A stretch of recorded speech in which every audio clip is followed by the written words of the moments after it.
Here's a, sorry, Walter, my dog, is drinking water and making lots of noise. But this is a Kenwood receiver. It's the KR-2090, made in Japan in the late 1970s, maybe even as far as early 80s. It's 18 watts per channel, 2-channel receiver.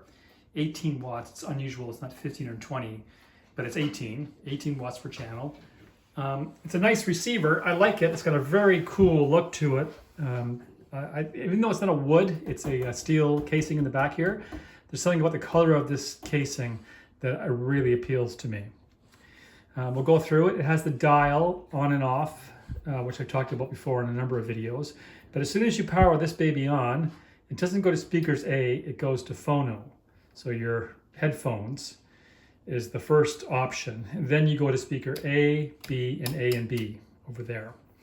Here's your phono jack. The light display is nice. It's reminiscent of a Technics, or maybe a Technics is the reminiscence of the Kenwood, but either way, they're quite similar. Off the dials here that you have are nicely placed, and they make sense. The first here is being the bass. There's no clicking on the dial except when you're in flat, right there, and the same with the treble. There's no clicking except when you're flat. The balance, again, no clicking, except not even a clicking when you're on center there. That's unique. So you're really going to have to use your ear on this and hope that whoever installed this dialed it correctly. That if it does point up center, that it actually is in the center of the two. Your volume knob is right in the center, or a little bit off to the right a bit, but pretty much the center. Your loudness button here. You have the option to do one tape with this.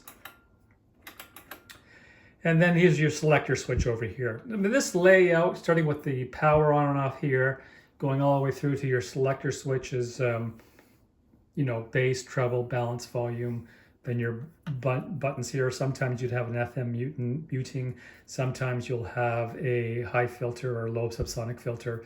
But having these buttons here, and then with your selector switch over here on the end, I mean, you see it in Pioneers, you see it everywhere, this sort of setup.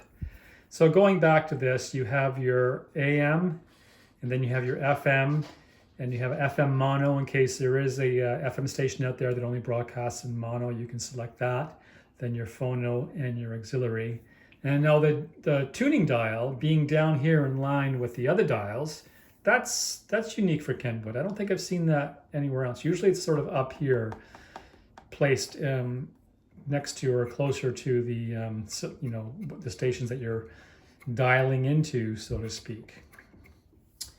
It's fairly large, considering it's an 18-watt receiver. You would maybe expect it to be a little bit smaller than this, but it is large, so it gives the impression that it has a larger wattage than it actually does. But there you go. This one is in particularly nice cosmetic and audio shape. It is a beautiful piece of equipment, and as time goes on, I'm noticing, especially this year, I'm becoming more and more attracted to these old vintage Kenwoods from the 70s up, and well, maybe this will be the earliest one that I like. I mean, I like them all, but I don't know what I'm trying to say. Maybe I need to articulate more of my thoughts before I actually say them. But there you go, the Kenwood AM/FM stereo receiver KR-2090. Thanks for watching.